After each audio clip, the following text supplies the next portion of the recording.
श्रीमुकुन्दवीरं सर्वभूविलासं जियात्रैलोक्यनाथं सरसिनं जिनसाहर्षिणं सहर्षिणं जिनसाहर्षिणं सहर्षिणं जिनसाहर्षिणं नमोरिन्तानं नमो सिद्धार्थं नमो आर्यानं नमो छायानं नमो सोमसारं अनंतर परम सिद्ध भगवान की एक जड़वा सत्यनारायण स्वामी की एक जड़वा महावीर स्वामी की परम पूज्य आचार्य कुंद स्वामी की परम पूज्य आचार्य विराट स्वामी महाराज की अहिंसा विश्व की परम पूज्य गुरुवर आचार्य श्री विशुद्ध सागर जी महाराज की आचार्य संघ की नमोस्तु शासन नमोस्तु शासन नमोस्तु शासन। पद्मायन स्वामी के शासन में हम से व्यस्त हैं। तीर्थंकर जिनेन्द्र तीर्थस्था जिनेन्द्र भाड़ी मनुष्य चक्र कर लगी ईश्वर शासन नमोस्तु शासन जयवंतो विद्राय सर्वज्ञ संस्कृति। भगवान सर्वज्ञ परमेश्वर जिनेन्द्र देव ने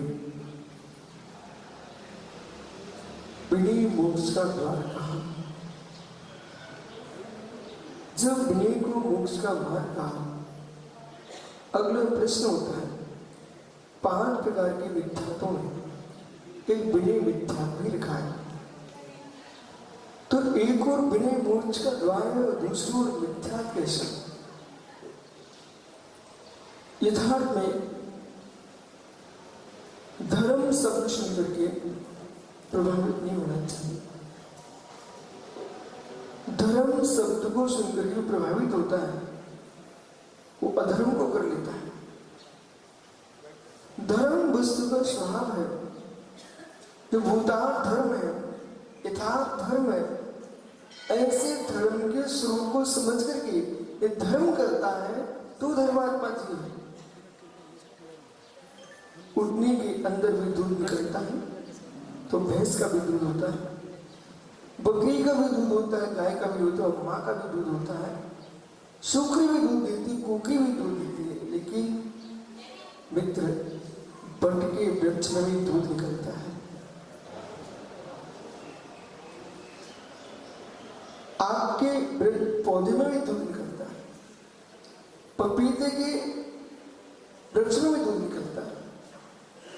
ऐसे दुग्ध संज्ञा तो बहुत सारे जगह हैं, लेकिन ये देखना चाहिए किसी व्यक्ति ने कहा कि मनोज भैया दूध का फुहार हुई दूध में लेकर के आंखों पे रख दोगे तो आंखों की ज्योति बढ़ती है। नेत्रों की ज्योति दुग्ध के रखने से, मलाई के रखने से बढ़ जाती। ऐसा किसी व्यक्ति ने आपको समझा दिया, पर आपने दुग्ध शब्द सुना, पर यह पूछना चाहिए था कि वो किसका दूध होना चाहिए। और एक व्यक्ति गया अकौवे के वृक्ष के अंदर से वो तोड़ तोड़ के दूध निकाल के लाया और उसने रुई में भर लिया, और जैसे ही आंखों पर रखा, आंखों की जोर बढ़ेगी, ये आंखें पूरी चली जाएंगी। तो आपको दुग्ध शब्द सुनकर के प्रभावित नहीं होना चाहिए, और दुग्ध का अर्थ भी सुनना चाहिए, समझना चाहिए। ऐसे विनय शब्द का जब प्रयोग किया है तो ये भी विवेक होना चाहिए कि विनय किसकी करना चाहिए। दान शब्द का प्रयोग होता तो मालूम करना चाहिए दान किसको देना चाहिए। जो व्यक्ति मांस खा रहा है वो भीख मांग रहा है। ऐसे भिखारी को तुम दान दोगे, वो दान तुम्हारी क्रूरता का फल देगा, हिंसा का फल देगा कि धर्म का फल देगा? अधूरी बात कभी नहीं सुना कि किसी ने कहा कि गरीबों को भिखारियों को भीख देना। अरे गरीबों को भिखारियों को भीख देना, करुणा दान देना, ये सब स्वीकार, लेकिन इस बात का ध्यान रखो कि हमारे दान का प्रयोग क्या हो रहा है।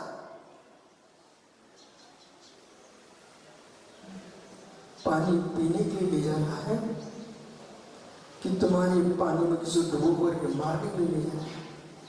अब से एक व्यक्ति रोने लग गया अपने द्वारे पर आकर के, अब से मुझे रस्सी चाहिए, बहुत आवश्यक है, रस्सी चाहिए। पागल को तुम्हें ना रस्सी दे मत, पहले मालूम कर तुम रस्सी क्यों ले जा रहे हो। ये रस्सी पानी कुएं से निकाल करके भगवान के अभिषेक के लिए ले जा रहे हो कि किसी व्यक्ति को फांसी लगाने के लिए जा रहे हो?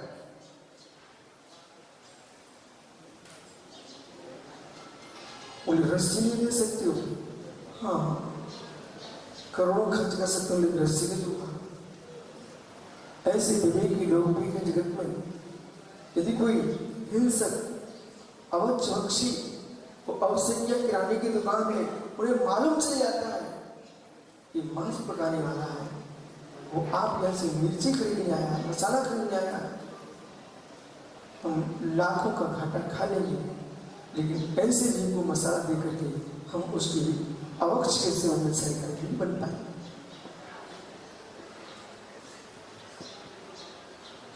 बुजुर्गों से पूछो, यहाँ बैठे पंडित जी, ऐसे ऐसे वृद्ध लोग हैं जो माचिस का व्यापार नहीं करते थे, साबुन सोडे का व्यापार नहीं करते थे, और मिर्ची मसाला भी ऐसे आदमी को नहीं देते थे। बोले साबुन का व्यापार करूंगा तो वो कास्टिक सोडा क्षारीय वो कितना प्रयोग करेगा और नालियों के अंदर बह के जाएगा, कितने जीवों की हत्या हो गई। और वो आज कोई ज्ञानी कीटनाशक औषधियां बेच के बैठ जाए और यूं समझा कि इतने पानी में घोल के डाल देना, हे मित्र आप तो जन्म से जैन हो सकते हो, लेकिन कर्म तुम्हारा मिलेगा। अब करो कल्पना कि अचानक अरबपति खरबपति पुरुष रोड पर कैसे आ गया। आप खोज लेना, जितनी लंबी प्रक्रिया होंगी, जितने बड़े बड़े व्यापार होंगे, वाहन चलाने वाले होंगे, आप कुछ दिन बाद उनको कभी वाहन पे बैठे रहते थे, अब वाहन के नीचे आ जाए। कारण जो पुण्य का द्रव्य एक मंडल में आपने पानी भरा और टोटी से जरा सा निकाल करके 24 घंटे चला लेते, और एक नारी पुरुष पहुंचा, कमंडल रखा हुआ था, उसने धक्का मार दिया, 1 मिनट नहीं लगा, पूरे का पूरे पानी जमीन पे कमंडल खा। ऐसे जो आप पूर्व पर्याय में पुण्य का अर्जन करके आए हो, वो पुण्य आपके पास बहुत नहीं था, और बहुत भी हो तो लंबे समय तक उदय में चलने वाला था। क्रम क्रम से आप उसका भोग कर रहे थे, तो लंबे समय तक चलता है। एक पानी की झाड़ी यदि बड़े से बड़े साल की धारा पंडित बोल रहे हैं, तो 1 घंटे तक पानी की बूंद टपक रही है उसमें, तो कितना छोटा है, जबकि उसको बड़े मुख से कर देती है 1 मिनट के अंदर संभव है, पर झाड़ी का मुख छोटा है, टोटी छोटे छेद बाकी है, तो आपकी एक एक बूंद अखंड चल रही है। एक बड़ी शांति धारा बोली, तब भी झाड़ी में पानी बचा। इसी प्रकार से अर्थशास्त्र कहता है कि आय का स्थान बड़ा होना चाहिए, वो व्यय का मुख छोटा होना चाहिए। धर्मशास्त्र कहता है पुण्य अर्जन का मुख बड़ा होना चाहिए, और पुण्य क्षय का मुख छोटा होना चाहिए। जिस क्रिया से पुण्य का तीव्र क्षय हो रहा है, ऐसा व्यापार भी नहीं करना चाहिए। एक ट्रेन चला, परिवार इसका मौसम चल रहा है, वनस्पति पर भी उसका चक्का चल जाता है। कितने केंचुए, कितने लट, कितने गिजाइयाँ, कितने सूक्ष्म प्राणी बाहर निकल रहे हैं। सांप, गोरी जैसे प्राणी, पंचली जैसे जीव भी उस जगह के नीचे आ रहे हैं। मित्र, वैसे तुमसे एक चींटी की बराबर तो गुरु के पास पहुंचे, स्वामी मुझे प्रायश्चित मेरे से चींटी की प्रार्थना हो गई है। मेरे मित्र, उस धन की क्या कीमत जो कि लाखों करोड़ों को मार करके एक 10,000 रुपये जमा करा के आखिर में पहुंच गए, उससे तुमको बहुत नहीं मिला, जबकि 10 भवों का पुण्य 6 बार को तुमने विलीन कर दिया।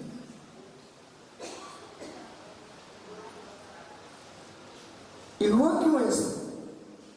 जितना ऐसा व्यापार होगा उतना जल्दी पुण्य का अच्छा होगा। देश में कई जगह बड़ी बड़ी फैक्ट्रियां बंद पड़ी हुई, जहां हजारों लोग काम किया करते थे, वहां अब सुअर स्वान घूम रहे हैं। हजारों लोग काम करते थे। ऐसा क्यों हुआ? प्रचुर पुण्यात्मा जीव ने प्रचुर हिंसा का व्यापार प्रारंभ कर दिया, उनका सिख क्षीण हो गया और मालूम चला जिनकी हजारों लोग सेवा करते थे, व्रत कर्म करते थे, आज उनके बेटे दूसरी जगह नौकरी कर रहे। गांधी जी ऐसा कभी नहीं देखा क्या आपने? जिनके यहाँ लाखों करोड़ों के व्यापार चलते थे और हजारों नौकर काम करते थे, आज उनकी संतान ने नौकरी कर ली। जिनके दादा कभी राज्य करते थे, उनके पोते सर्विस कर रहे हैं। इसलिए इस बात को भूल जाइए कि मैं परंपरा में प्राप्त कर लूंगा। परंपरा में तुमको जन्म मिल सकता है, परंपरा पुण्य नहीं मिल सकता है। पुण्य तो आपके द्वारा अर्जित हुआ तभी मिलेगा।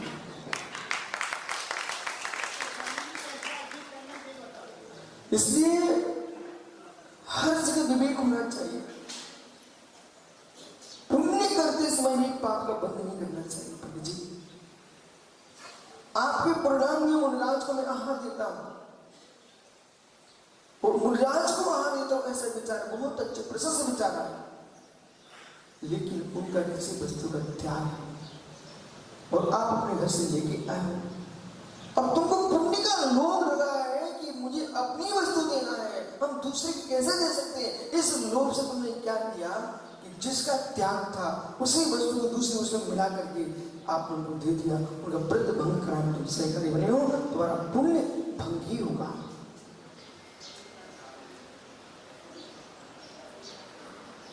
कपड़े छिल चुके थे, लेकिन मुझे तो पुण्य कमाना था। आज एक गिलास तो देने को मिलेगा, पर पीछे तुम भूल चुके थे। त्रिलोक परिणति, त्रिलोक सार, मूलाचार ग्रंथ को देखो।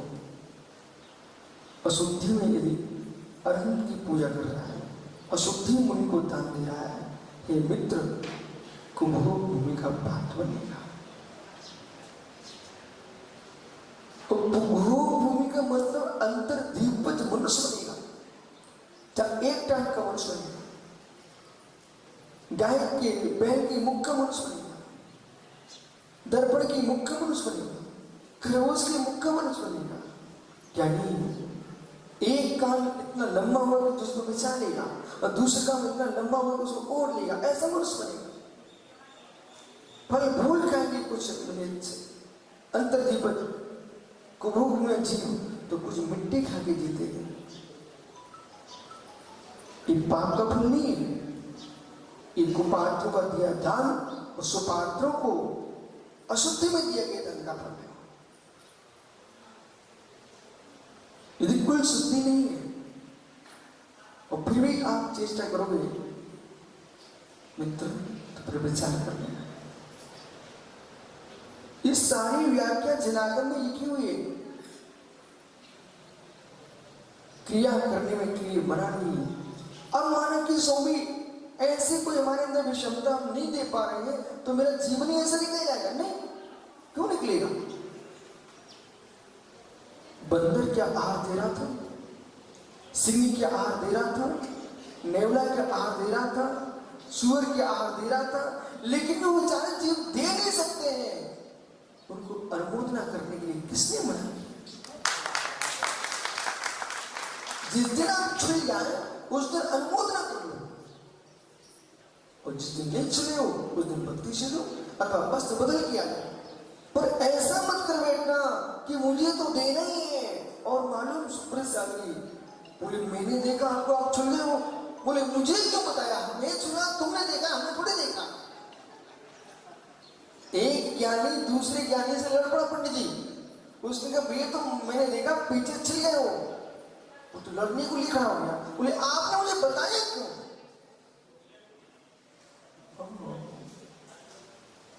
बताया आप नहीं देख पाए, वो सांप ने पीछे से डस लिया तो क्या जहर नहीं चढ़ेगा ना राजीव?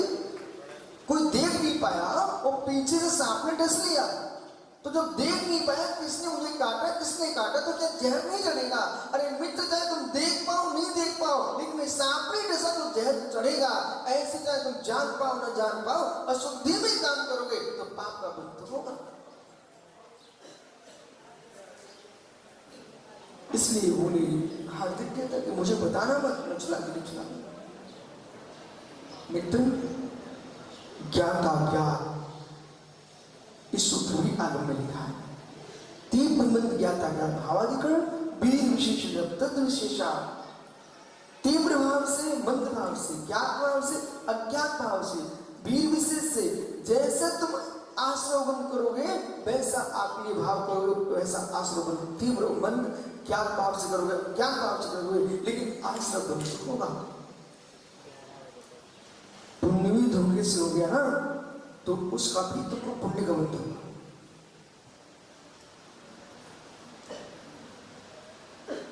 आप यहां पर आए ना, ऐसे में सोचना, यदि मन नहीं भी लग रहा होगा तब भी पुण्य का बंधन होगा। फिर अभी प्रणव साहब तो कह रहे थे यशमान किया प्रबंधन भाव शून्य, वो भी सत्य कह रहे थे। अब दो सत्य कैसे हो सकते हैं? इसी का नाम तो जैन दर्शन है। दो को सत्य कहने की बात जिसमें योग्यता है उसका नाम जैन धर्म। दो को सत्य कहने की क्षमता जिसमें है उसका नाम जैन दर्शन है। और दो सत्य कैसे हो गए? इसलिए हो गए मन नहीं लगा था, उतने अंश में तो पाप पहुंचता होगा। लेकिन तुम तन से मंदिर में बैठे हो, वहां जो घर में हिंसा छूट चोरी कुशली प्रिय शरीर से कर रहे थे उससे तुम बचे ना। द्रव्य हिंसा से बचे, द्रव्य पाप से तो बचे, काहे जन्य पाप से बचे ना, तब तक तुमको पुण्याश्रम निश्चय होगा। कोई शंका नहीं करना। और इस पुण्य की महिमा क्या होती है स्वामी? इस पुण्य की महिमा क्या होती है कि आपने इंद्रगुप्त नाम का कीड़ा देखा, देखा, सुना है, देखा नहीं? मैं दिखाई देता हूं। जब बारिश प्रथम बार होती है, प्रथम बारिश, तो लाल कीड़े, मखमली कीड़े आपको दिखाई देते हैं। उसका नाम है वीर भोगी, इंद्रभोग। तो मखमली जो कीड़ा है इतना सुंदर दिखता है, आप देखना कितना सुंदर दिखता है। जहां बालू अधिक हो ऐसे क्षेत्र में कीड़े बहुत होते हैं, धूल हो, उन कीड़ों से मिलना कि हम मनुष्यों को इतना सुंदर शरीर नहीं मिला। और क्या आपने नहीं देखा? आपको तो टॉर्च लेके चलना पड़ता है, लेकिन आप पर्वत पर जाओ सब शिखर में, वहां बिना टॉर्च लिए आपको कुछ प्राणी उड़ते दिखाई देते हैं। उनके शरीर में ही टॉर्च नहीं हुई है, प्रकाश होता है, नहीं मालूम आपको? जुगनू नहीं देखी क्या? इन सारे प्राणियों से आप चर्चा किया करो। बोले इतना सुंदर शरीर आपको मिला कि आपके शरीर में उद्योतन है और मखमली कीड़े के अंदर मखमलता दिख रही है। यदि बोल पड़ा ना तो धीरे से कह देगा, हे मित्र, हम सुंदर जिससे हुए वो धर्म है, फिर भी कीड़े हुए हैं वो अधर्म है। मतलब मंदिर में बैठ करके मखमली जैसी मीठी मीठी बातें करके दूसरे को फंसाया था, जो मखमली कीड़ा बन गया, लेकिन मायाचारी के प्रभाव से कीड़ा बनना पड़ा।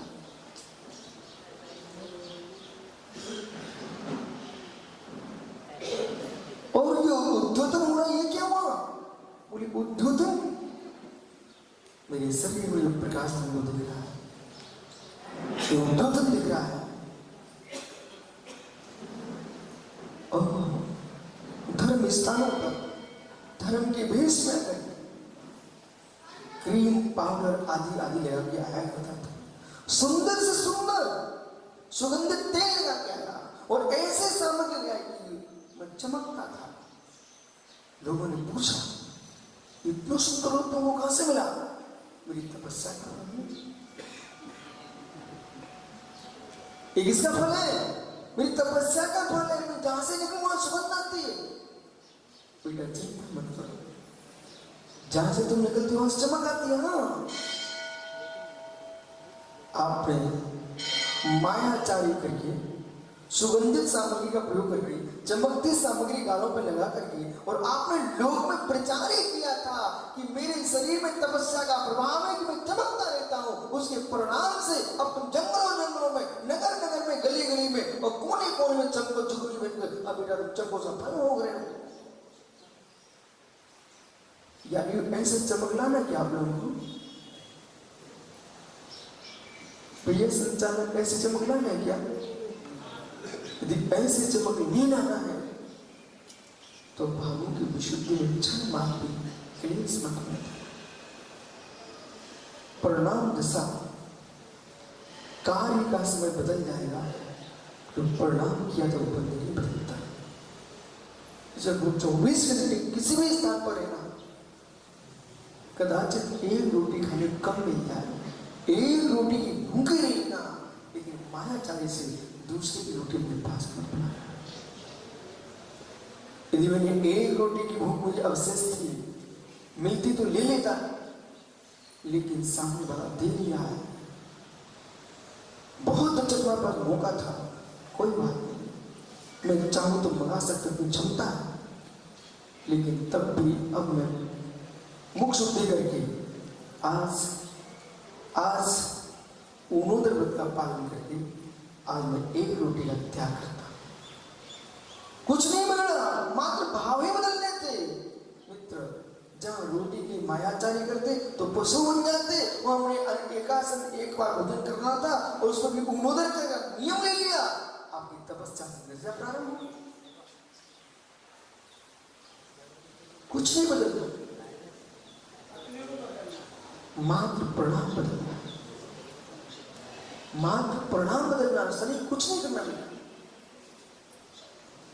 पैदल तो तुम साइकिल से मार ही रहे थे, अब कुछ नहीं करना, वो तो चल रही है। अब पहुंचना कितना है, यहां से हिम्मत बंद और कुछ नहीं करना। साइकिल तो चल रही है ना आपकी, लेकिन पहुंचना कहां है, कहां पहुंचना है? ये सजल साइकिल से मत पूछना, वो तो चल रही है, पैर भी चल रहे हैं, लेकिन कहां पहुंचना है इसको बताने वाली साइकिल नहीं बबलू, इसको बताने वाले तुम्हारे भाव। ऐसे साधना तो चल रही है, अनवरत चल रही है, बराबर चल रही है, इसमें कोई विघ्न नहीं है, लेकिन मित्र पहुंचोगे कहां? ये साधना नहीं बताएगी, ये परिणाम बताएगी।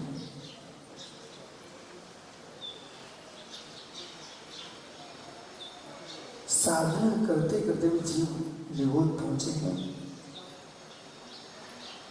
साधना करते करते भी जीव खरगोशे में कीड़े बने हैं, और मित्र घर में रहते रहते जीव स्वर्ग है। बोले स्वामी मतलब ये है, साधना में कमी नहीं थी, पर अंत में मायाचारी में कमी नहीं थी, उसके प्रभाव से जीव निगोद चला गया।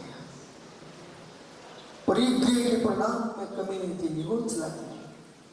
एक जीव ने द्रव महाव्रतों को स्वीकार किया, और मित्र मंदिर में कोई श्रावक खरबूजे चढ़ा गया, उसी खरबूजे में जीव कीड़ा बन गया। क्यों? इसलिए मित्र, अधिक सुंदर सुवासित द्रव्यों को मत देखते रहो, सुवास द्रव्यों को जितना देखोगे उतनी गति तुम्हारी सुवास नहीं हो पाएगी। नवीन नवीन उपकरणों पर राग, नवीन नवीन वस्तुओं पर राग। अब इस बात को जीव को हर एक मालूम ही नहीं है। हर दिन एक नई वस्तु चाहिए आपको। अब बालक नई वस्तु चाहिए तो इस बात का भी तो ज्ञान होना चाहिए हमारे आगम से कि जब नई वस्तु आती है तो उसमें राग नया होता है। नई वस्तु आती नया राग होता है, नई वस्तु आती नया राग होता है, और जितना नया नया राग होता चला जाएगा उतना बंद भी होता चला जाएगा। और विश्वस्ता कई पुण्य की प्रचंडता देखो। तीर्थंकर जिनवाने के लिए सरगुण से आभूषण आते हैं और एक रोज नवीन नवीन वस्त्रों को पहनाता है। प्रभु की इच्छा नहीं है, इच्छा नहीं है तो बंद नहीं है। दो दृष्टि आपको देखना पड़ेगी यहाँ पर, और बहुत गहरे में देखनी पड़ेगी। आपको करुणा के पास भी जाना पड़ेगा।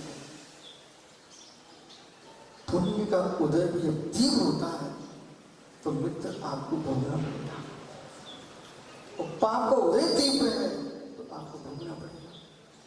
लेकिन पुण्य पाप दोनों के उदय के काल में तीव्र मंत्र यातायात पर ध्यान रखना पड़ेगा।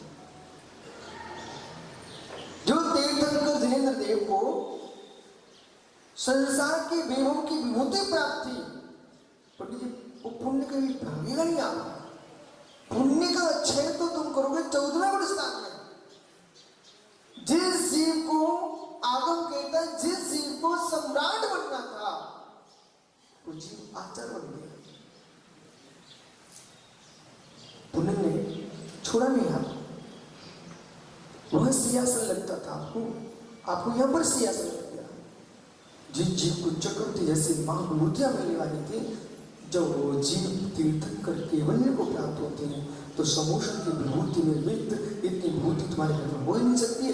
एक तीर्थ चक्रवर्ती के पास में, एक चक्रवर्ती के पास में मात्र 14 रत्न नौनिधियां होती है, पर तीर्थंकर भगवान के समोषण के गेट पर 14 रत्न नौनिधियां पड़ी रहती है। लक्ष्मी ने कहा प्रभु हम आपको छोड़ेंगे नहीं। लक्ष्मी ने कहा प्रभु आपको छोड़ेंगे नहीं। पुण्य ने कहा हम आपको छोड़ेंगे नहीं। प्रभु ने कहा हम आपसे जुड़ेंगे भी नहीं। प्रभु ने कहा हम आपसे जुड़ेंगे भी नहीं। समूह विभूति समोषण के रूप में आ गई। धर्म सदा तीर्थंकर की उसका नाम समोषण है। मित्र जो सिंहासन लगा कमल पर प्रभु विराजमान होने के लिए कमल की रचना कर दी, लेकिन तीर्थंकर अरिहंत देव उस कमल से भी पंडित कितनी दूर 4 अंगुल ऊपर अधर में रहे। सुधीर भैया परमात्मा ने उनके कमल का स्पर्श भी नहीं किया। तब लक्ष्मी सिर टेके रो पड़ी, प्रभु आप ही विजयी हो, हम हार गए। उन्हें मैंने सोचा था कि आप मेरे कमलासन पर विराजमान हो जाओगे, लेकिन प्रभु अरिहंत देव कमल से भी 4 अंगुल अधर में रहते, अधर में रहते। आप नेमगिरी जिंतु नेमगिरी वहां पर भगवान तीर्थंकर अधर में, और किसको मालूम है सिर पर पास माना। एक समय तक कहा जाता कि उनके प्रतिमा के नीचे से घोड़ा निकल जाता था, इतने अधर में थे।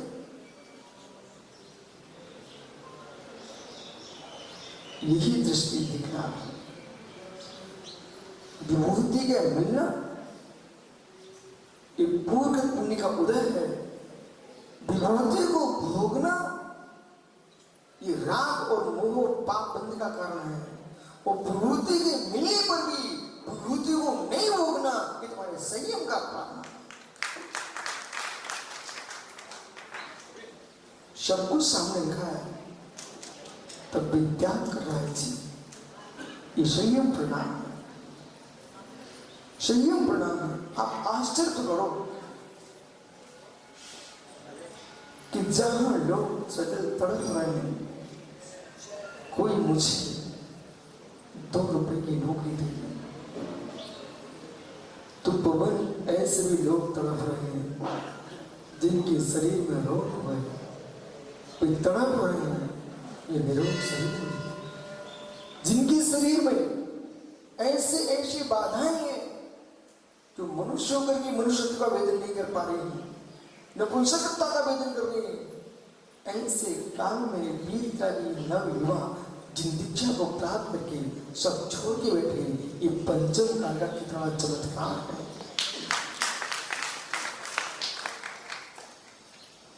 इसे भी स्वीकार करो, इधर भी झांको, अपनी तरफ भी देखो राजीव, इनकी तरफ भी देखो। बोले अवश्य कोई शक्ति है, अवश्य कोई दैविक शक्ति नहीं, कोई ईश्वरी शक्ति नहीं, आत्मा के ईश्वर की विचारक की शक्ति है, वैराग्य शक्ति है कि एक और व्यक्ति कोड़ी तड़पता है और एक और लोग कोड़ियों को कोड़ियों की भांति छोड़ के चलते हैं। इसलिए जब भी धर्म करने चलो, पहले धर्म की परिभाषा का बोध कर लो। किसी जीव को सताना धर्म है ना? कोई कहने चलता रहता है। जो व्यक्ति जीवों के ऊपर तलवार छुरी चला रहे ना धर्म के नाम पर, बेबी कहते दया करो। अब ये विषय सुनना चाहिए, जो यूं कह रहा जीवों पर दया करो, तो धर्म के नाम पर बलि कर रहा। अब प्रश्न ये है कि भाई आपके शास्त्रों में दया भी लिखा है, एक और तुम लिख रहे हो कि गड़बड़ी स्थिति जा रही हो तो आप स्थान छोड़ देना। बोले क्यों? उसके उदरस्त बच्चे को कष्ट होगा। कोई लकड़हारा सिर पर लकड़ी लेके जा रहा है जंगल से, उसके सिर पर वजन है, तो आप मार्ग छोड़ देना, उसको मत नीचे उतरने देना, उसको कष्ट होगा। ऐसा लिखा हुआ है शास्त्रों में, और उन्हीं ग्रंथों में ऐसा भी लिख दिया है कि मित्र कोई भी तुम्हारे आसन पर बैठ जाए तो उसके नीचे की चमड़ी निकाल के फटवा दो। ये कैसी दया, कैसी क्रूरता है।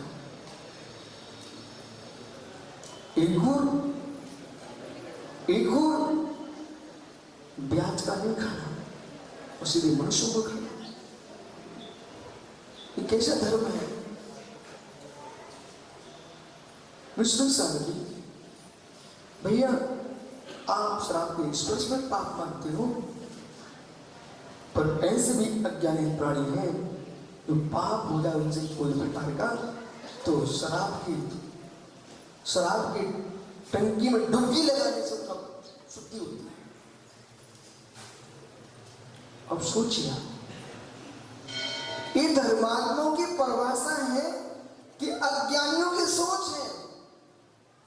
ये धर्मात्माओं की परिभाषा है कि अज्ञानियों की सोच है। अज्ञानपूर्ण व्यक्ति और कोई व्यक्ति पूर्व पापानुबंधी पुण्य के नियोग से प्रसिद्धि को पा लिया और उसने अपनी बातें कहना प्रारंभ कर दिया, और सबसे ज्यादा बिना विचार करके धर्म करने वाले अज्ञानियों की संख्या बहुत ज्यादा है। संप्रदाय बनाने वाला अलग अज्ञानी होता है, संप्रदाय पर आगे बढ़ाने वाला महाअज्ञानी होता है। पंथ बनाने वाला अज्ञानी कसाई तो है ही, पर पंथ को ढोके करता है, दूसरे के भजन को ढोना, ये अज्ञानियों की पहचान है।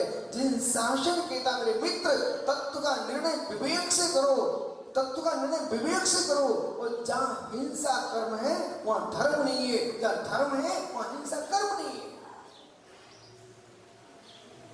विनय मिथ्या और विनय मोक्ष का द्वार। अपना विषय नहीं बोले आप लोग, आज का विषय क्या चल रहा है? विनय मिथ्या और विनय मोक्ष का द्वार। विनय मोक्ष का द्वार, विनय विभाग। ये मस्तिष्क तुम्हारा उत्तम अंग है, उत्तम अंग है। इस बार श्री पर नहीं है, चाहे जाकर के फोड़ दो। मेरी विनय को झेलने की योग्यता इसमें होगी, उसकी मैं विनय करूंगा। तो जिसमें भी विनय को स्वीकार करने की क्षमता ही नहीं है, उसकी विनय नहीं तो आपको जो मिला। अरे गुरु जी ने कहा था विनय मोक्ष का द्वार। सुबह सुबह से कोई मछली छील रहा था, बोले गुरु जी ने कहा था विनय मोक्ष का द्वार। और ये मोक्ष का द्वार नहीं, ये विद्यार्थ अज्ञानता श्राद्ध का है, वीतराग का अभाव है, सत्यावृत्ति का अभाव है, मूर्ता यहाँ पर छाई हुई है, अज्ञानता परिपूर्ण पलक रही है। ऐसे स्थान पर सिर झुकाना ये विनय मिथ्यात्व है। जहां वीतरागता है, जहां भूतानता है, समीचीन वृत्ति है, और मेरे मित्र पंच परमेष्ठी का स्वरूप जैसा आपने आगम में कहा है वैसी परीक्षा करके दिख रहा है, उनकी विनय मोक्ष का द्वार। लेकिन राजी भैया सिर दर्द करने लग गया और झांझरी पटकी ने कह दिया अमुक जगह चले जाओ चबूतरे पर ठीक हो जाओगे। तो सिर दर्द ठीक होने के लिए जा सकते ना।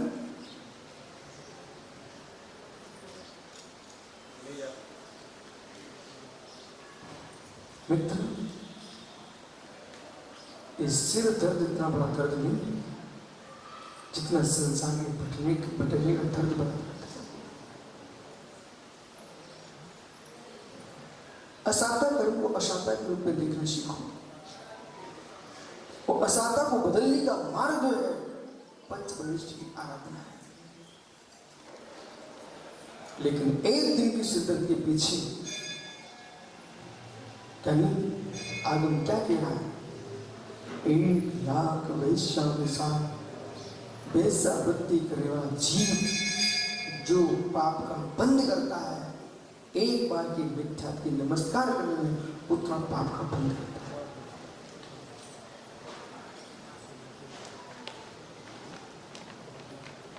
इसलिए वैश्या वृत्ति तो करना ही नहीं, लेकिन मित्र मिथ्या की बुराई से भी बचे। तो दिनेश भाई मूसक देव, उखली देव, चूली देव, बोहरी देव, गिरोचे देव, पथरियाओ देव, चितरियाओ देव, कितने प्रकार के जगत में देव, तराजू देव है। मित्र,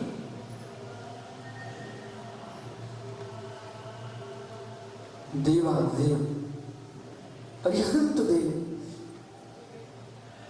मालूम चला कि मूसक को ही पूजना प्रारंभ कर दिया। बोले स्वामी उसे धान कुटता ना इसलिए पूछता है। मित्र, मांगलिक क्रिया के अंदर अलग विषय है, और देवता मान करके उनकी आराधना करना वहां से कौन सा देव आ गया?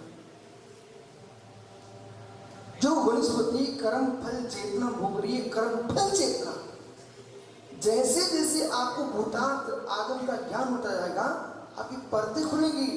जो वनस्पति अपने आप में कर्म फल चेतना भोग रही है और ये ज्ञानी जीव, उस पर देवत्व देख करके नमस्कार पूजा करनी चाहिए।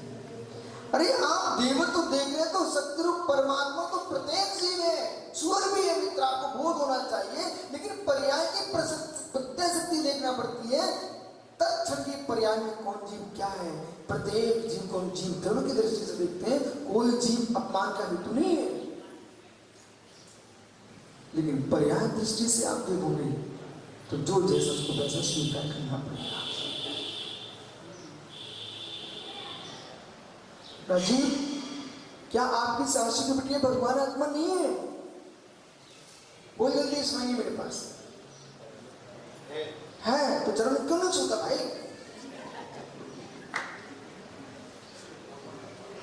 आपकी सासू की बेटी क्या भगवान आत्मा नहीं है? मित्र, बोलो ना जोर से। है, इतना तो ज्ञान हो गया, लेकिन ज्ञानी जब है ही तो चरण छूलो ना।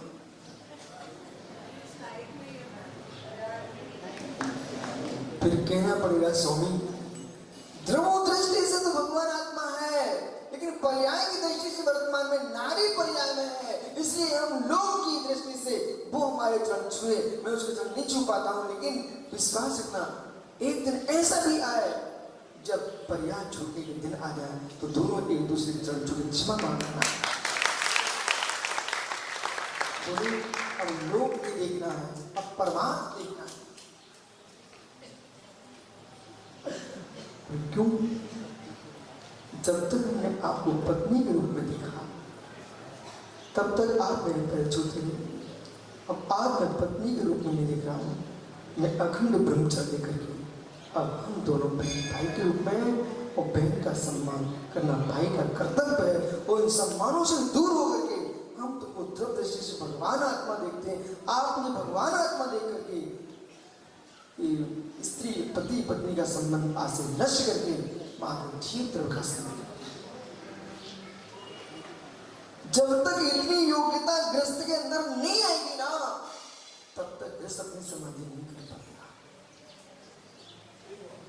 ब्रह्मश्री पंडित जी, ये तो आपने एक बार मुनिराज आचार्य भगवंतों के मुख से सुन लिया है कि अब ग्रस्तों को भी मरणासन अवस्था में परमेश्वरी का ध्यान करना चाहिए। पर मित्र इतनी बात उन आचार्य भगवंतों को और सिखाना चाहिए कि मरणासन अवस्था आते आते ही जब तक विवेक काम कर रहा तब के उसके पहले ही इतना निर्णय कर लेना चाहिए कि मित्र उन लोगों से क्षमा मांग रहे हो जिनको तुमसे कोई वास्ता नहीं, उन लोगों से क्षमा मांग रहे हो जिनसे कोई प्रयोजन ही नहीं है, लेकिन जिस नारी ने तुम्हारा सहयोग किया था सबसे पहले आपको उससे क्षमा मांगना चाहिए। और योग या देवी बैर धारण मत कर लेना, अन्यथा मैं मुनि बनूं और तुम कोई बेंतरी बन गई तो उपसर करने आ जाए। मित्र आप भी अपनी पत्नियों से कह देना, स्वामी क्षमा कर देना, आप मेरे साथ रहे हो, लेकिन मैं नहीं चाहता हूं कि मैं कहीं आज्ञा बनी और तुम बेहतर उनके पैर में आ गया तो मैं क्या करूंगा बता। कोई इतनी देर करने की आवश्यकता क्या है? आज ही क्षमा मांगो।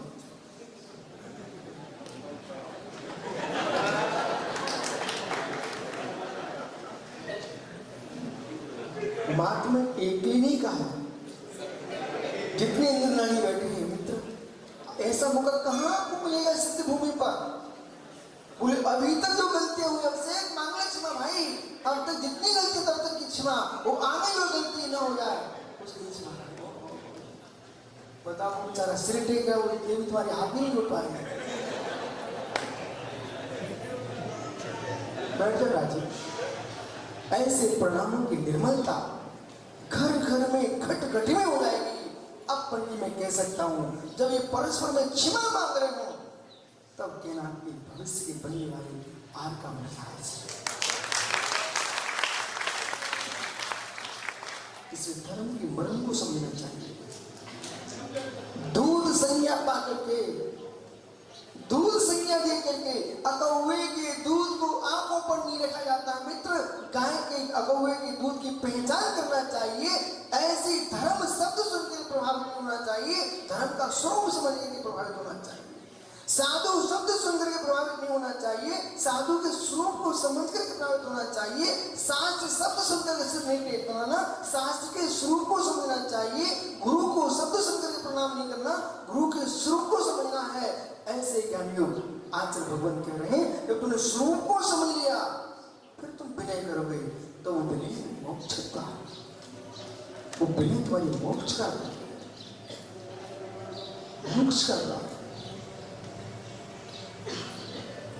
जो जुलूस परंपरा है देश में, श्री जी का जुलूस आप लोग निकालते हो, ठीक है, देश में विषमता थी, कोरोना था, ये सब विषमता निकल गई। अब पंडित जहां भी विधान हो अनंत का जुलूस पर उत्साह के साथ करवाना। बोले क्यों? देखो पंडित जी आज हमारे पास गोपाल दास जी बैठे हुए, ऐसे भव्य प्राणी इतनी हिम्मत जुटा करके अंदर आके बैठ जाना, ये सबकी ताकत नहीं। ऐसे भव्य जीव देश में है जो जिनाने में प्रवेश नहीं करने की इच्छा तो है उनके अंदर, लेकिन हिचक रहती है। यदि आपने अनंत का जुलूस निकाला पूरे नगर में, और मेरे मित्र जो कई मंदिर नहीं जा पा रहे थे उनने भी हाथ जोड़ लिए, उनका आपने कल्याण करा।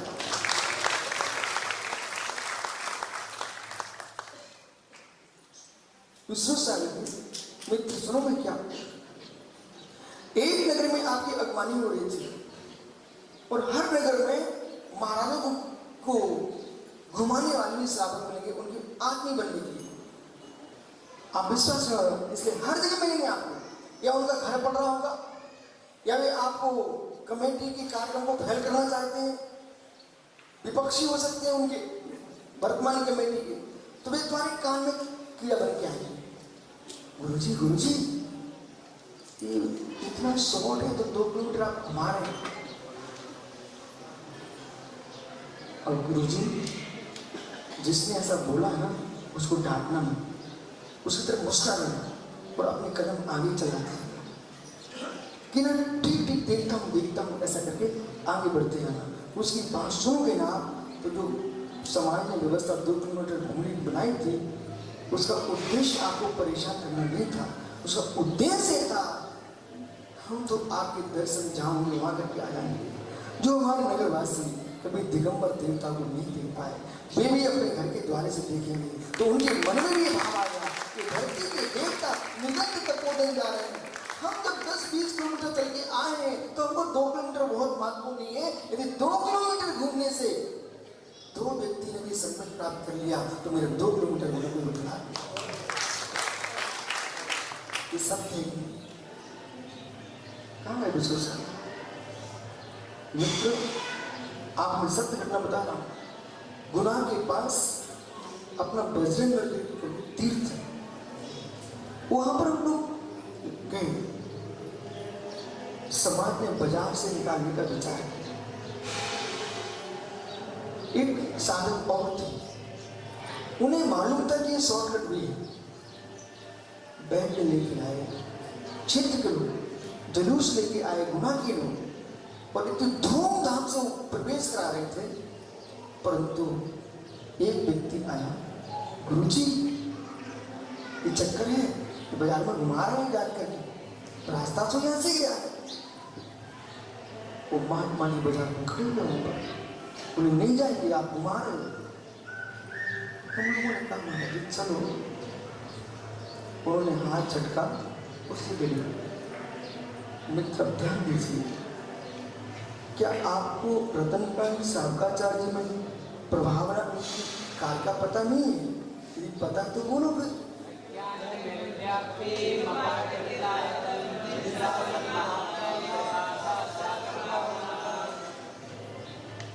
दादा गोपाल दास जी इस प्रकार से विनय से खड़े हुए, तो आप लोगों को मन में ईर्षा हो रही कि ऐसा लग रहा कि इतनी विनय वृद्ध जीव कर रहा है इन युवाओं के सामने, आप प्रभावित हो रहे कि नहीं हो रहे? जैसे हाथ झटक के निकल गए तो कुछ लोगों के चेहरे वहीं थोड़ी फीके पड़ गए। तो मैंने देखा,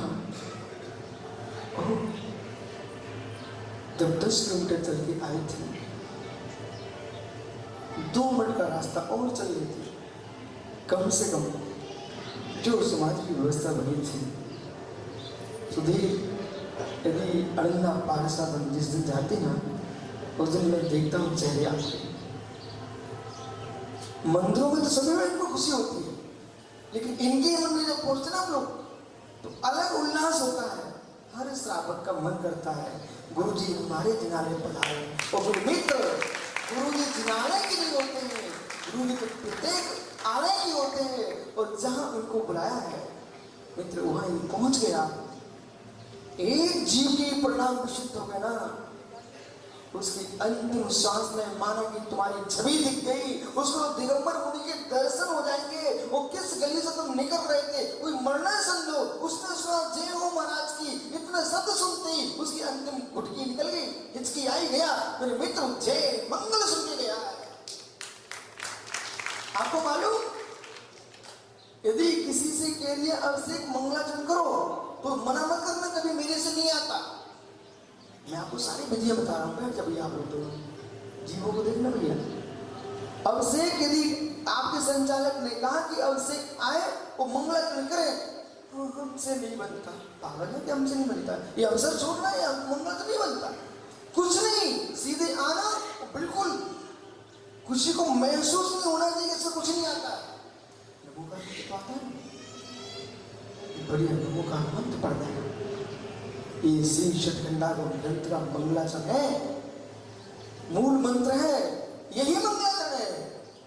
मेरे मित्र, यहाँ के चुटलेबाजी और यहाँ के भजन करने में थोड़ी मंगलाचरण है। मंगलाचरण में नमस्कार होना चाहिए, बिना नमस्कार के मंगलाचरण होता ही नहीं है। परमेश्वर को नमस्कार होना तो उसका नाम मंगलाचरण है। अब दिनेश ने कहा मंगलाचरण करो, अब राहुल खड़ा हो गया, राजा राणा छत्रपति हाथ के समान, मरना सबको एक दिन अपनी अपनी बात। भैया या कोई समाधि नहीं चले तो मंगलाचरण कर पहले। ये जो तुमने राजा राणा सुनाया है, भगवान को नहीं सुनाना, एक घर में बैठ के सुनाओ। जब घर में स्त्री पर, श्री पर, धन पर, धरती पर तीव्र राग बढ़ रहा हो और मैं और जी लूं, तब कहना राजा राणा छत्रपति हाथ के साथ, मरना सबको एक दिन अपनी अपनी बात। अरे मौका भगवान की भक्ति का मिला है, आप नमोकार सुना दो। और नमोकार भी नहीं बनता हो तो मेरे मित्र, भगवान महावीर स्वामी की जय हो, इतनी जोर से बोलना कि सोदर इंद्र भी घबरा जाए। प्रभुश्री सोमन ने पदम पुराण में उपद्रव लिखा है। पीली दुकान, अभी लोग ध्यान से सुने तो आनंद आए। कुछ जीव तो बेचारे बैठ जाते हैं, बात की उनको बातों से फुर्सत ही नहीं। प्रभुसेन स्वामी ने पद्म पुराण में लिखा है कि जब ऋषभ देव का जन्म हुआ और जन्म महोत्सव के लिए शौधर इंद्र सुमेरु पर्वत पर ऐरावत हाथी पर विराजमान करके प्रभु को ले जा रहा था, तो मालूम अब से तुम कितने बड़े भक्त हो गए, आज से इतने बड़े ध्यानी हो गए हो। जरा सा 2 मिनट के मंदिर में आते हो, वो भी आंख नीचे कर खड़े हो जाते हो, बहुत बड़े ध्यानी हो। अरे आंख नीचे खड़े हो तो घर में आके नीचे हो, कम से कम लोगों के चेहरे ना दिखो। वहां तो टीवी पर ऐसे पर के लेटा भी हो तब भी देखेगा भाई। और दुनिया में नारियों के चेहरे देखने की थकता नहीं है। वो प्रभु के पास आया, तुरंत आके मन के लिए बड़ा ध्यान आदमी आ गया। इतने ध्यानियों, मुझे तो आश्चर्य है कि इतने ध्यानी लोग जब भी भगवान के पास आते हैं तो खुली आंख से दर्शन करता हूँ, और ये आकर के अब से आगे बंद कर लेता। अरे मित्र, सहोदर मंदिर ने भगवान तीर्थंकर जिन बालक को 1000 नेत्र बना करके देखा, और तुम 2 नेत्र में इतने थक जाते हैं, बंद कर लेते।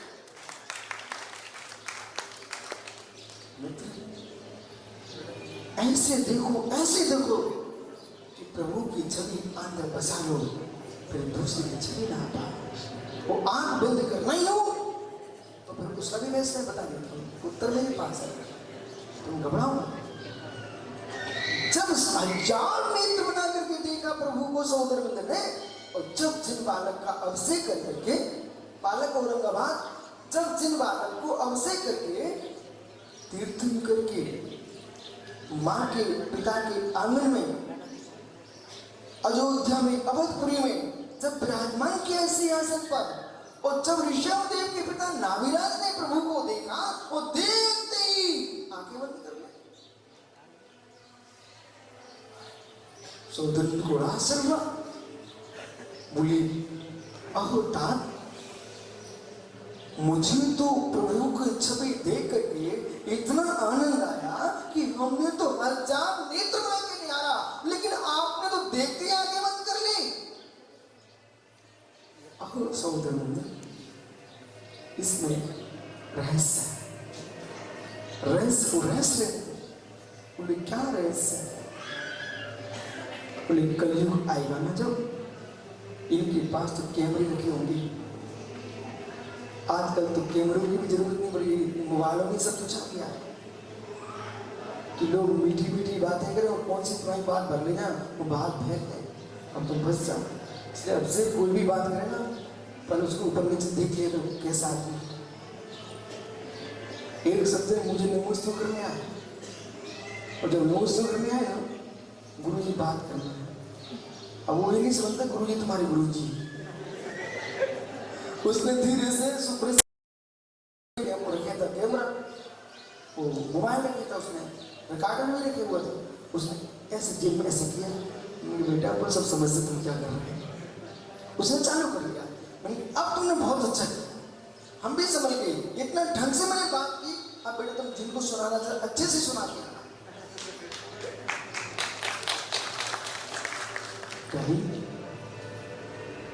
जैसे तीर्थंकर के पिता से ने आंखें बंद कर ली, और सौदर ने प्रश्न किया कि आपने नेत्र बंद क्यों किए प्रभु? तो नारदाज ने कहा, हे सौदर, जगत मुझे पिता कह रहा है, मैं ऋषभदेव का पिता हूं, ठीक है व्यवहार का पक्ष है, पर सत्य यह है ये जगत के पिता है। जिन बालक की छवि को देख करके मैं नहीं चाहता हूं जो छवि मेरे अंदर जा चुकी है और दूसरे की छवि ना चली जाए, इसलिए मैं नेत्र बंद करता हूं।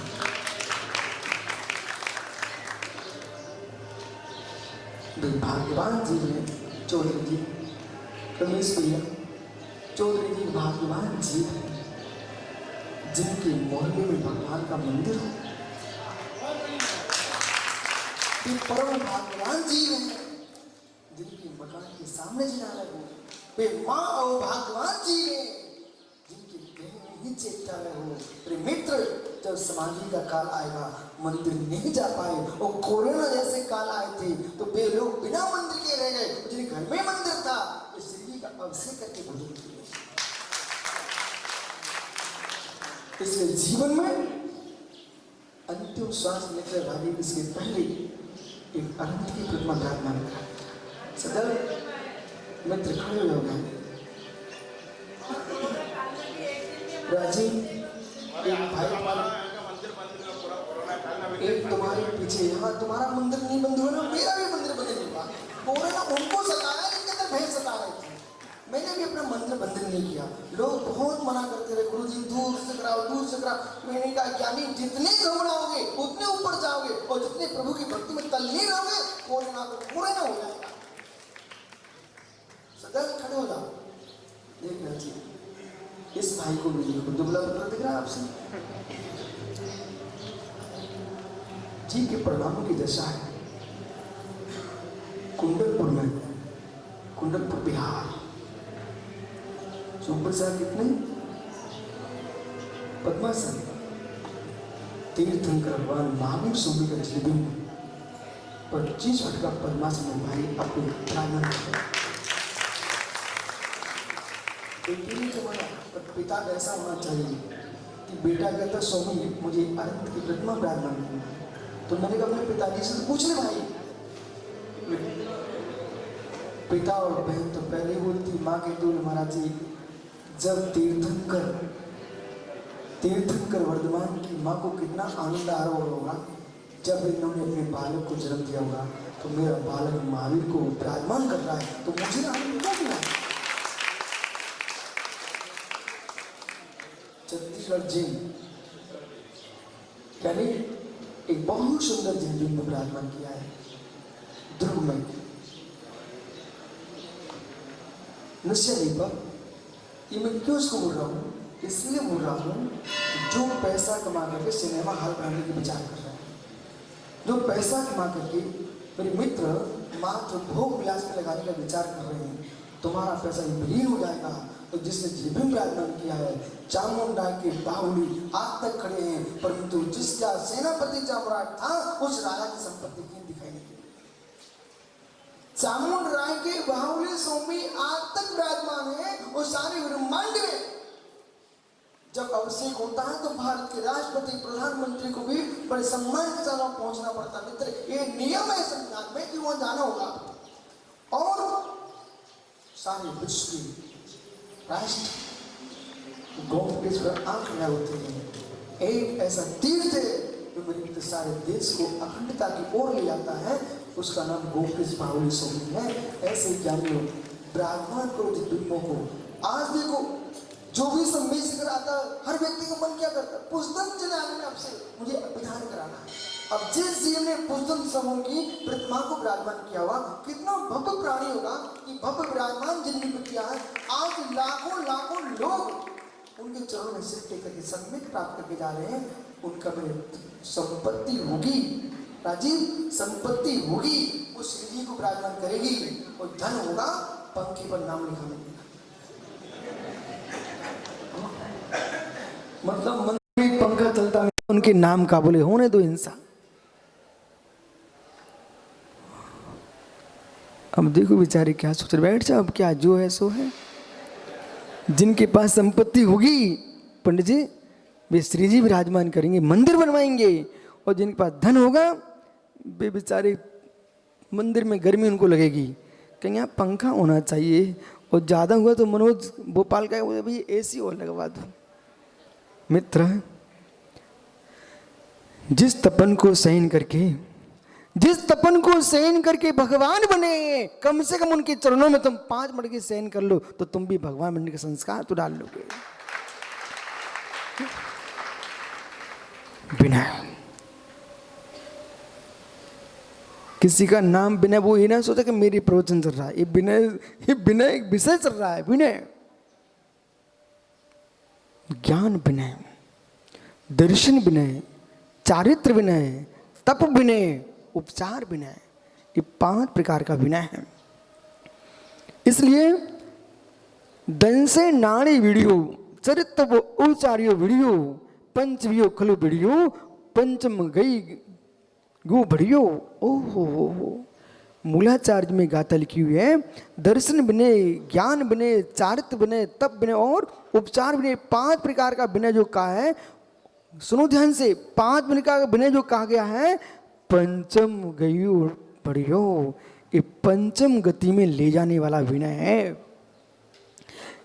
ज्ञान का विनय, कोई उपदेश कर रहा है और श्रद्धा से आप सुन रहे हो, यानी गढ़धर परमेष्ठी तो अज्ञानी होते ना,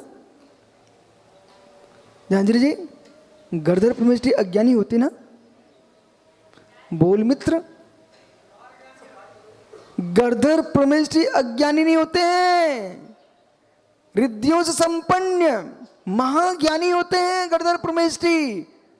ऐसे गढ़धर परमेष्ठी अपने प्रभु तीर्थंकर के श्री समोषण में जब दिव्य धुनी गिरती है और जब तक गिरती है, प्रभु हाथ जोड़े अपने गुरु के सामने बैठे रहते हैं, कहीं खड़े रहते हैं। तब तो आश्चर्य होता है, हम इतने ज्ञानी हो गए, 2 पुस्तकें पढ़ ली तो ग्रंथ को जंगा पर रखे हुए हैं।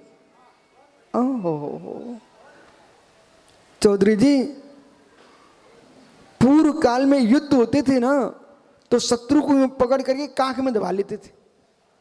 वो कांख में दब गया ना, मतलब वो हार गया, बोले कांख में दब गया। मित्र, कांख जो है ना तुम्हारी, ये मुर्दा स्थान है, शमशान है। तो ग्रंथों को लाए और अच्छा बगल में दबाया और बाबूजी चले जा रहे। मित्र, ओहो, जिसमें पसीना झर रहा है, पंचेंद्रिय समूर्छन जीव उत्पन्न हो रहे, मर रहे हैं, उस स्थान पर तुम जिनवाणी को दबा के ले जा रहे हो। कोई शत्रु है तुम्हारी जिनवाणी क्या? माँ वीर हिमाचल ते निकसी गुरु गौतम के मुख कुंड धरिए, ऐसी बागेश्वरी बागबादनी जिनवाणी को मस्तक पर विराजमान करके चलना चाहिए। हम कांख में दबाए हैं। बैठने का आसन ऊंचा है हार्दिक जी, जिनवाणी जमीन पर रखे। बाबूजी बोले क्यों, हमारे कपड़े में धूल न छप जाए। जिनवाणी, इतनी हालत खराब है जिनवाणी की। इन माताओं से पूछना, पंडित जी घर में इतनी सुंदर सुंदर पेटियां हुई इनके पास, अपने साड़ी वस्त्र आदि को कितने संभाल के रखते हैं, और आप जिनालय में जाओ, कम से कम जितनी आप हजारों की साड़ियां खरीदते हो, हर मंदिर में जाकर के उपलासन, जानते हैं आप, अचार, ये बना बना कर अपने घर में एक एक जिनवाणी को लपेटो और उसको लपेट कर रखो। साड़ियों में लपटोगे तो कर्मों से लपटोगे, और जिनवाणी को लपेटो तो कर्मों से छूटोगे। प्रतिज्ञा कर लो आज, साल में कम से कम एक बार मंदिर में सुंदर अचार भेंट करेंगे। पक्का? कितने लोग नियम ले रहे हैं? नहीं ले पाओगे। एक कपड़ा नहीं दे सकते, लत्ता तनक सो। कितने लोग नियम ले रहे हैं, मंदिर में सुंदर साल में एक बार अचार भेंट करेंगे और भेंट करके फेंक के मत चले जाना। जो शास्त्र जीर्ण शीर्ण हैं उनको अच्छे से रख करके, ओ हो लोग कुशास्त्रों को कितनी महिमा गा रहे हैं जिनमें हिंसा लिखी हुई है। अरे मित्र, जिसमें अहिंसा परम ब्रह्म की व्याख्या लिखी हुई है, उस जिनवाणी का कितना विनय होना चाहिए। एक समय था, प्रवचन होता था, सफेदी छाई रहती थी और बीच में लाल पट्टी होती थी और टोपी लगा करके एक विद्वान लेके आ रहा है, सावधान, पूरी समाज खड़े हो जाती थी। बोले क्यों? अरे देश का कोई सामान्य नेता है, तुम खड़े हो जाते हो। देश का संविधान है तो तुम सम्मान करते हो। ये तीर्थंकर जिनेन्द्र का संविधान है, इसका कितना सम्मान होना चाहिए। ज्ञान विनय,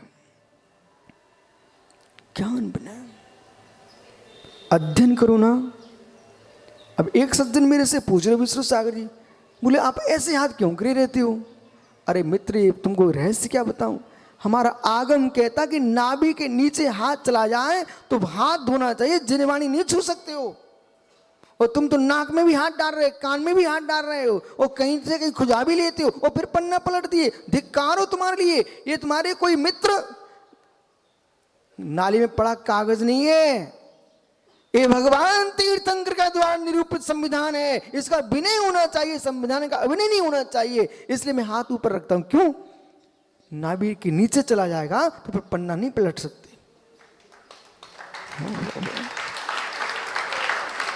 अब आप देखो जिनवाणी की कितनी विनय। द्रव शुद्धि करिए आप, द्रव शुद्धि, क्षेत्र शुद्धि, काल शुद्धि, भाव शुद्धि। जितनी शुद्धि तुम अरहंत देव की प्रतिमा के लिए करते हो, उतनी शुद्धि देव सा ग्रुप के लिए करना चाहिए।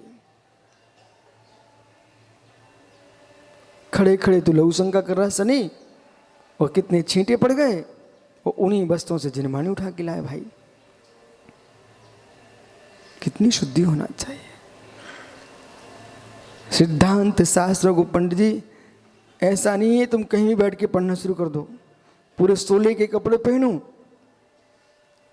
पूर्ण सोले के, और सिद्धांत शास्त्र का वाचन कर रहा ना, उसके लिए मालूम पंडित जी, आपको मालूम, यदि पूरी खा के आता है, लड्डू खा के आता है, पराठे खा के आता है, मित्र मोदक खा के आता है, तली सामग्री पकवान खा के आता है, वो व्यक्ति सिद्धांत शास्त्रों का वाचन नहीं कर सकता। चाट चाट रहे ढाबे पर, चाट चाटने का त्याग नहीं है और स्वान जैसे मूतने का त्याग नहीं है। सटखंडा गम खोल के बैठे हो। ज्ञानी आपको निर्णय होना चाहिए, विवेक होना चाहिए। सिद्धांत शास्त्र के लिए श्री धवला जी की 9वीं पुस्तक में लिखा हुआ है, तिल चौरा, तिलबट्टे होते हैं, तिल चौर, इन सबको खाने वाला व्यक्ति सटखंडागम ग्रंथ का वाचन नहीं कर सकता है, नहीं कर सकता। विनय रखना चाहिए। क्या खाना चाहिए महाराज, ये बता। क्या खाना चाहिए मित्र? दूध रोटी खाओ, प्रभु के गुण गाओ, मूंग की दाल खाओ, ओहो, और रोटी खाओ सीधी सीधी, क्योंकि बुद्धि गरिष्ठ हो गई ना।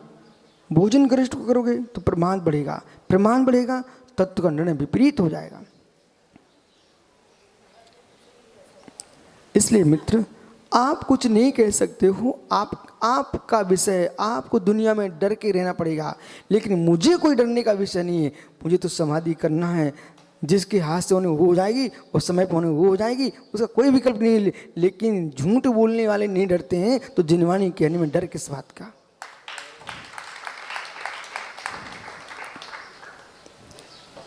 ज्ञानी है शोकनगर, बेटा खड़ा हो जा। ओ सोलापुर, देखो पंडित जी बनारसी, इस बच्चे को देखो। सोलापुर में मेरा चातुर्मास चल रहा था, महाराष्ट्र में। इस दिन के 11 बजे मेरे पास पहुंचा, बोले महाराज जी हमें स्वाध्याय के लिए शास्त्र चाहिए। मैंने भैया का चेहरा देखा, मैंने कहा बेटा जरूर तू बुंदेलखंड का पानी होगा, मध्य प्रदेश से आया है। अब जो बालक इंजीनियर करने गया हो और स्वाध्याय के लिए जिनमानी मांग रहा हो तो उसके माता पिता के संस्कार श्रेष्ठ होंगे कि नहीं होंगे? अब ऐसा बालक रमेश भैया और नाम लिखा हो अशोकनगर, तो आप मुस्कुराओगे कि नहीं मुस्कुराओगे? बोले मेरे अशोकनगर का बालक था। ये भैया सोलापुर में इंजीनियरिंग कर रहा था, वहाँ जाके कहता महाराज जी मुझे सास चाहिए। इन सारे बच्चों को हमने इकट्ठा किया, मेरे बेटे जितने ग्रंथ और जो और ले जाना, लेकिन माँ जिनवाणी की सेवा तू कॉलेज में भी करेगा तो मेरे मित्र नारियों से बचना, माँ के पास रहना। इतनी नहीं हुआ, फिर उस समय इन युवाओं ने इतना पुरुषार्थ किया, सोलापुर के इंजीनियर कॉलेज में इन छात्रों ने मिलकर के चैत्यालय की स्थापना करा दी। लोगों ने तो युवाओं को ये देख के चला कि युवा हैं, पैंट शर्ट पहने घूम रहे हैं, बस पापी होंगे। अरे कपड़ों का प्रधान वर्तमान का प्रधान है, लेकिन परिणामों से मिलो। ए मेरे मित्र, जिनके माता पिता अपने बच्चों के प्रति अशुभ सोचते हैं, उन्हें अपने रजवीर पर विश्वास नहीं है। आपको ये सोचना चाहिए कि मेरे बच्चे कहीं भी हों, और कॉलेज में जाकर के एक आसन कर रहा प्रदूषण में, इसका मतलब सोचना चाहिए कि हमारे रजवीर में कोई ताकत है। एक बालक मालूम बंबई गया, और बंबई में जाकर के प्रदूषण में मंदिर गया, वहां के ट्रस्टी ने फोटो खींच लिया उसका। जब फोटो खींचा तो कहता आप मेरा फोटो क्यों खींच रहे? अरे भाई घड़ी क्या करे? ओह मित्र एक मिनट, फोटो खींचा मालूम? बोले फोटो क्यों खींच रहे हैं? बोले फोटो तो बेटा खींच लिया, तो अपने पिताजी का नाम बता। बच्चा घबरा गया, बोले मैं बाहर से आया हूं मध्य प्रदेश से, और इन्हें फोटो भी खींच लिया और पिताजी का नाम पूछ रहे हैं। बोले बता बता। बेचारे ने घबरा के बता भी दिया।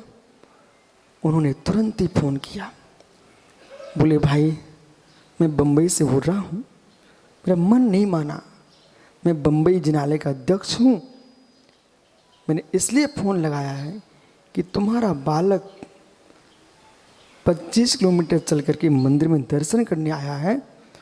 मैं आपको धन्यवाद देना चाहता हूं कि हमारे बच्चे यहाँ रह करके भी दर्शन नहीं कर पा रहे हैं। आपका बालक प्रदूषण में, आज मैं उसका नोता कर रहा हूँ, आज अपने यहाँ भोजन कराऊंगा। मित्र, ऐसा देव धर्म गुरु के प्रति विनय यदि बालकों में आ गया, और ऐसे बालक यदि मेरे मित्र 100 वर्ष की आयु लेके आया है कोई युवा शिशु, तो रमेश भैया चिंता मत करना, 100 वर्ष तक तुम्हारा धर्म सुरक्षित हो गया। जितने युवा यहां बैठे सबको एक साथ खड़े हो जाना जरा, बस मैं आपको बिठालता हूं, बंद कर रहा हूं। जितने युवा बैठे सब खड़े हो जाओ। अरे नीचे नीचे नहीं है क्या? तुम सब युवा नहीं हो? बालकों आप ये बताओ, यहां पर आए हो आपको अच्छा लग रहा है कि बुरा लग रहा है? इतना से प्रश्न का उत्तर दे दूं। अच्छा लग रहा है? आप यहां पर सम्मेशकर में आए हो तो आप धर्मात्मा तो है, तो कोई शंका का विषय नहीं है। पक्का बेटा हम तुमसे कुछ भी नहीं छुड़वा रहे, आप टेंशन मत लेना। नहीं बोले सोचो कि कुछ छुड़ाने वाले हैं। मैं इतनी सी बात कह रहा हूं, एक नियम आप ले लो। जैसे तुम्हारे माता पिता ने तुमको इतना योग्य बना दिया है कि बेटा सम्मेशकर की वंदना करने चले जाओ, ये अच्छा किया कि बुरा किया? तो जोर से बोलो ना। यदि अच्छा किया है तो बेटा महाराज बनो, आप लोग अच्छी बात है। नहीं बन सको तो कम से कम जब तुम्हारी संतान होगी उसको इतने संस्कार देना कि वो भी सम्मेशकर की वंदना करने आ जाए। सभी युवा 9 बार नमोकार पढ़ लो। हमारी प्रतिज्ञा हो चुकी सिद्ध भूमि में। बस सुब्रत सागरी टेंशन मत लेना, 200 वर्ष तक जैन धर्म तो आगे सुरक्षित हो गया।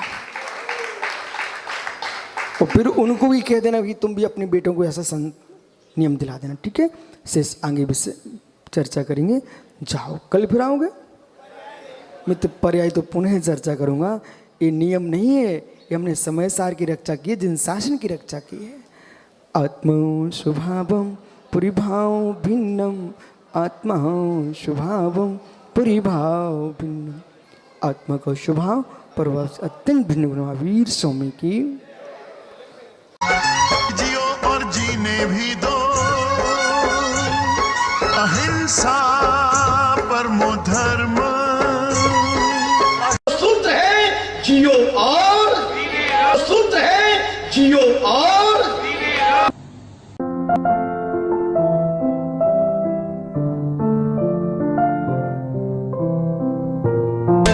जैन हलचल देखते रहें, रोजाना आपके मोबाइल पे भी आएगा जैन हलचल।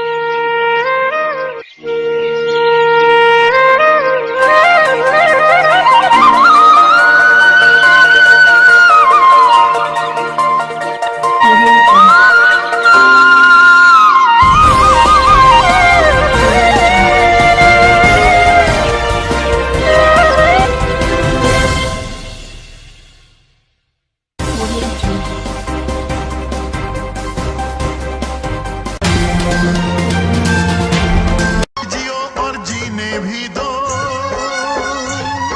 अहिंसा परमो धर्म।